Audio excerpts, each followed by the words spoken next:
E aí, meus amigos, tudo bem com vocês? Vamos dar continuidade aqui da nossa playlist sobre recursos, falando agora, a partir desse vídeo, sobre o recurso de embargos de declaração. Não saia daí, que eu volto já já.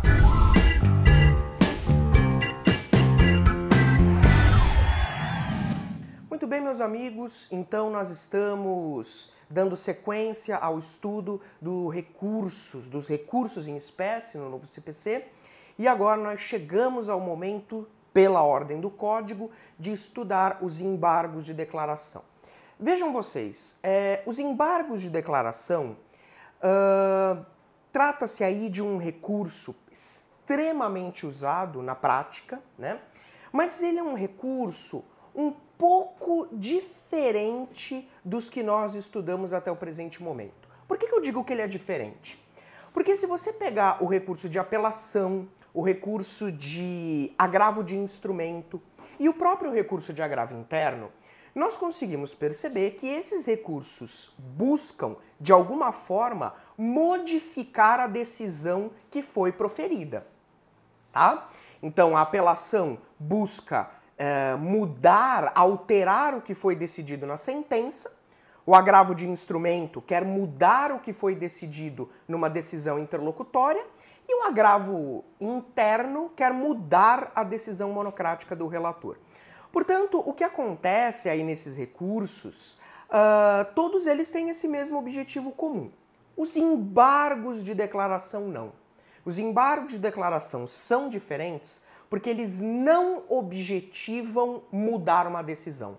Eles não procuram alterar o conteúdo da decisão. Como regra, num vídeo mais à frente, nós vamos falar sobre os tais efeitos infringentes ou efeitos modificativos dos embargos. Mas fato é, regra geral, os embargos de declaração não se prestam para mudar decisão. Tá, professor, então para que serve esse recurso?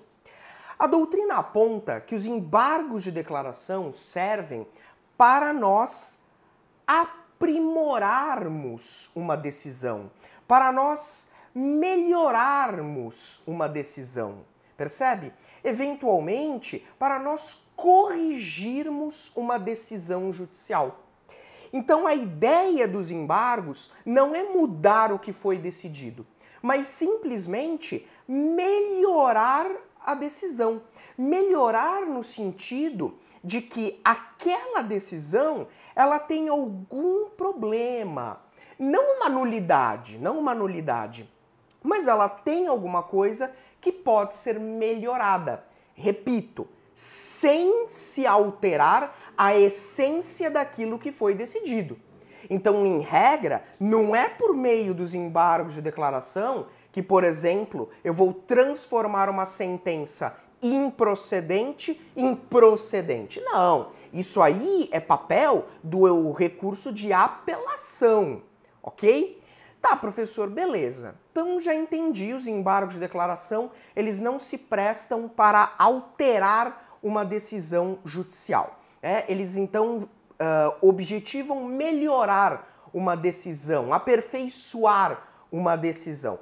Quais são então as hipóteses de cabimento? Pois é, vem aqui comigo para a tela que eu te mostro.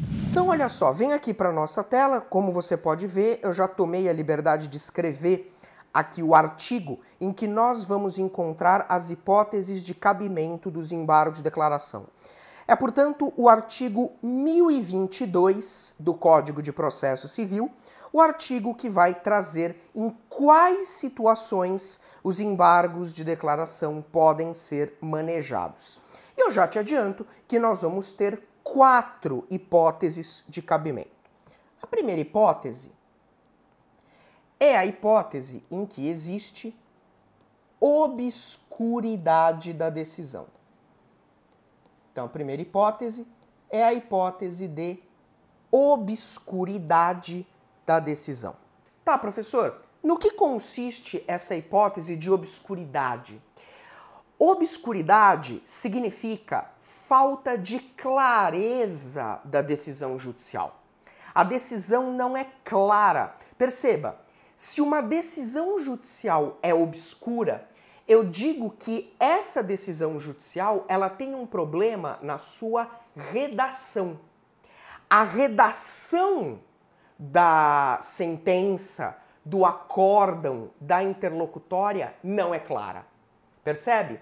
Então, o juiz ele não conseguiu se fazer entender na sentença.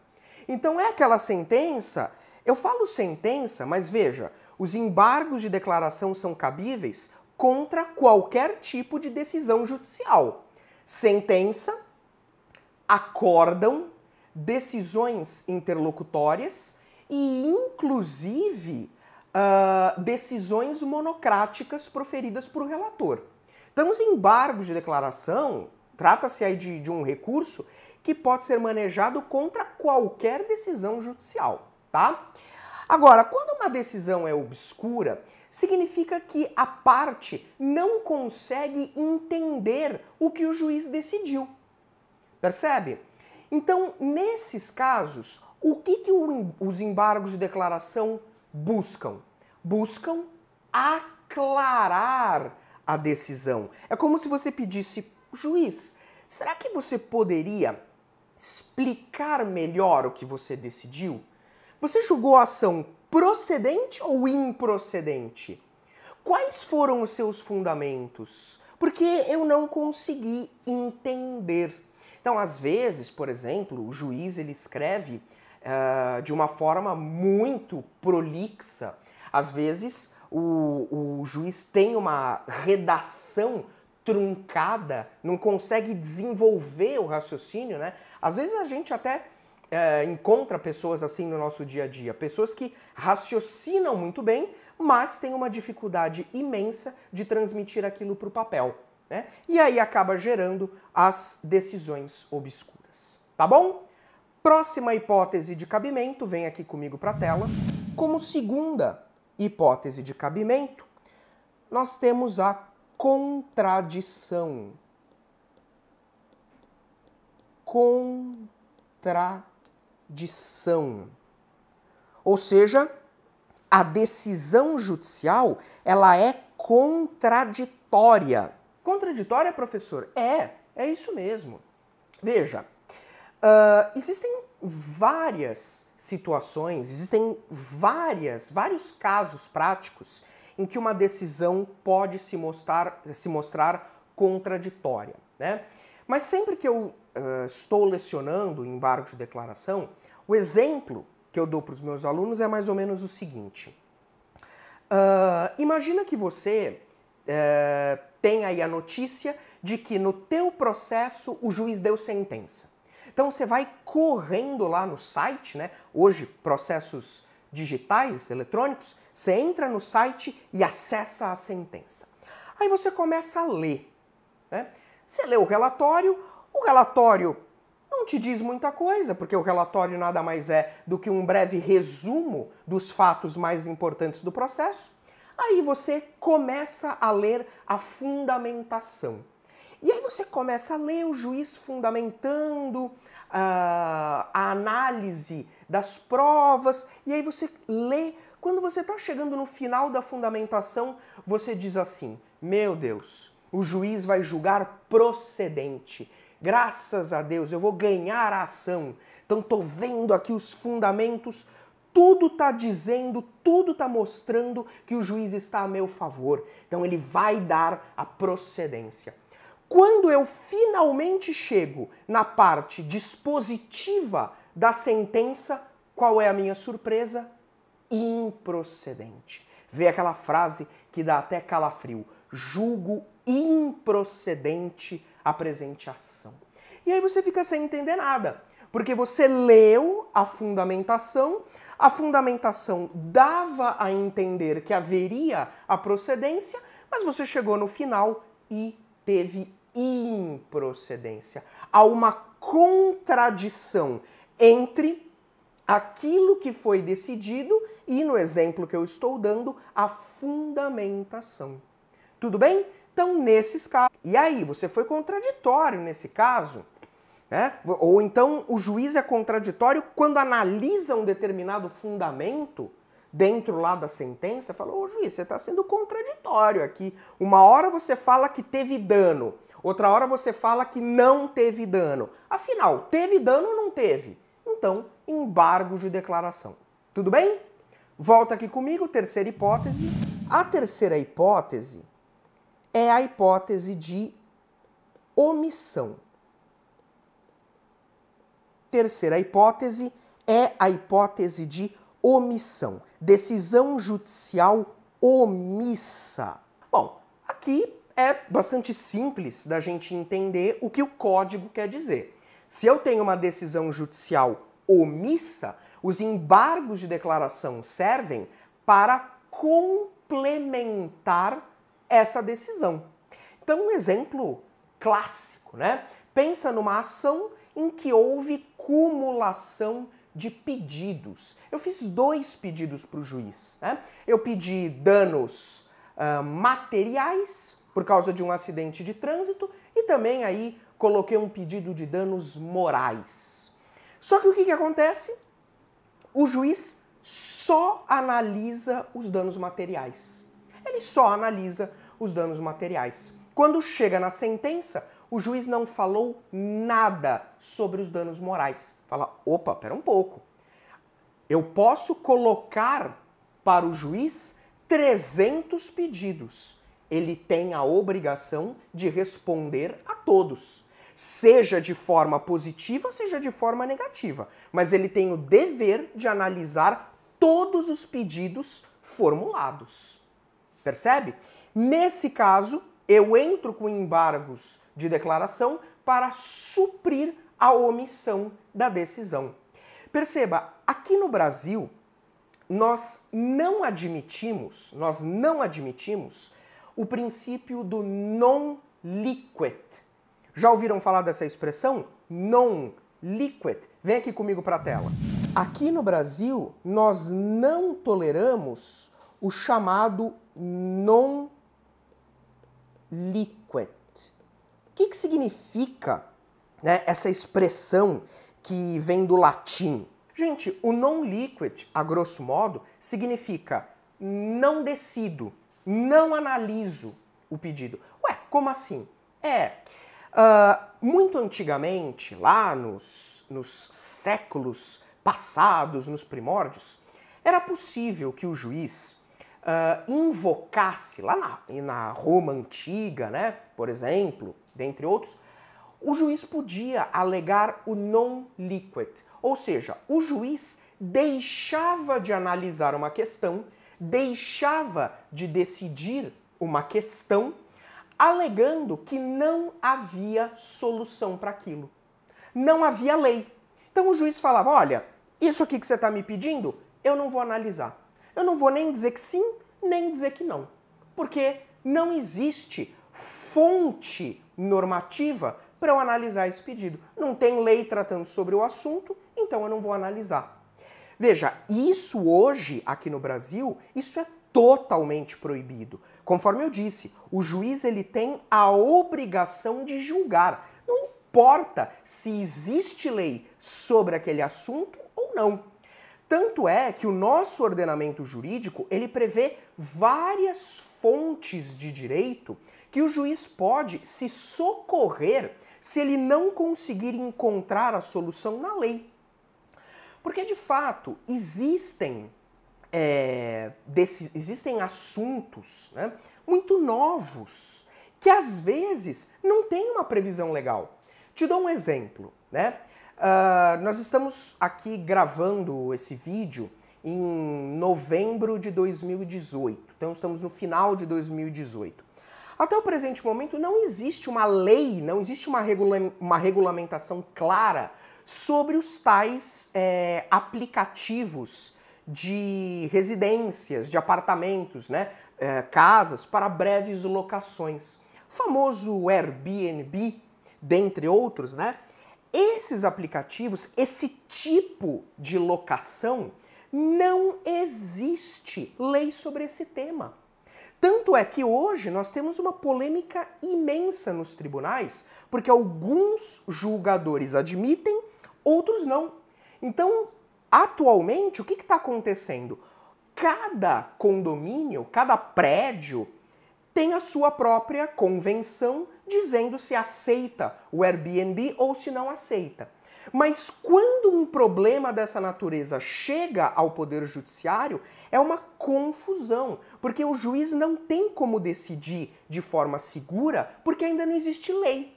Então imagina, se chega para o juiz um caso envolvendo locação pelo Airbnb e o juiz precisa decidir, pode o juiz alegar o non-liquid? Ó, tô te devolvendo o seu problema porque não tem lei. Pode? Claro que não. O que o juiz tem que fazer? Busca a resposta em outras fontes.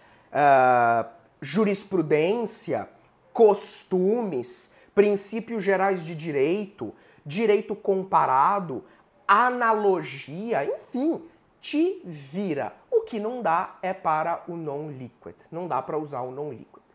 Uma última informação sobre omissão, que acaba sendo uma grande pegadinha para fins de provas e concursos, e por isso vale a pena a gente comentar, é o seguinte. Existe um posicionamento muito firme do STJ no seguinte sentido. Se eu tenho uma decisão monocrática proferida por relator num tribunal, e essa decisão monocrática ela é omissa, qual é o recurso adequado para sanar essa omissão? Pois é, hoje o entendimento solidificado é que o recurso adequado são os embargos de declaração. Então, se uma decisão monocrática de relator for omissa, eu entro com embargos de declaração. Esse é o recurso adequado. Porque alguns anos atrás o pessoal começou a entrar com agravo interno para sanar a omissão. Só que o agravo interno, ele não é recurso para isso. O agravo interno, ele serve para eu tentar modificar a decisão.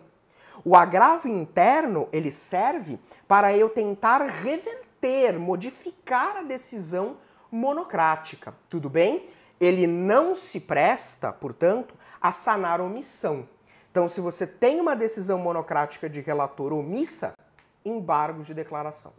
E para a gente fechar esse vídeo, quarta e última hipótese de cabimento, volta aqui comigo para a tela, quarta hipótese de cabimento é a hipótese de erro material. A decisão, ela contém um erro material. Bom, aqui, pessoal, 1022 prevê expressamente, mais especificamente no seu inciso 3, 1022, inciso 3 do CPC, os embargos de declaração se prestam a corrigir erro material. Isso é uma novidade do novo CPC que você deve ficar atento para fins de prova. É o 1022, inciso 3, tá bom? Então, o que são esses erros materiais? Erro material é aquele erro de cálculo, né? São aquelas pequenas inexatidões da decisão. Então, veja, por exemplo, o juiz ele está analisando um pedido de indenização, uma indenização alta, né? Pensa aí numa lide envolvendo grandes empresas, quebra de contrato, violação de direitos autorais, uma loucura. E aí uma indenização que está sendo pedida é de R$1 milhão. Né? Quando chega na sentença, o juiz coloca lá uma indenização de R$10. Né? Veja, nesse caso faltou zero, né? Mas faltou zero por um erro de digitação, um erro de atenção, que seja. Esse tipo de erro é um erro material. Tá certo? É algo muito simples que pode ser corrigido rapidamente. Ou então, às vezes, o juiz troca o nome das partes, confunde. O autor é João, o réu é Pedro. Aí ele inverte um com o outro. Né? coisas assim, esses erros bobos, porque a gente leva sempre em consideração que o juiz, que o desembargador, enfim, são seres humanos. Então, às vezes, o cara tá cansado, já julgou 10 processos naquele dia, tá exausto. Aí ele pega lá e comete um erro simplesmente material desse tipo. Os embargos de declaração servem para corrigir, tudo bem? Esse erro de cálculo. Às vezes o juiz é ruim de matemática, né? Como acontece na grande maioria dos casos, nós do direito somos péssimos em matemática. Então, às vezes a gente erra um cálculo, por exemplo, errou uma vírgula. Esses erros são corrigíveis por embargo de declaração. Tudo bem? Com isso, nós vamos encerrando esse primeiro vídeo sobre embargos de declaração, mas ainda tem muitos outros pontos para a gente tratar sobre esse recurso. A gente vai parando por aqui e no próximo vídeo nós damos sequência. Obrigado e bons estudos!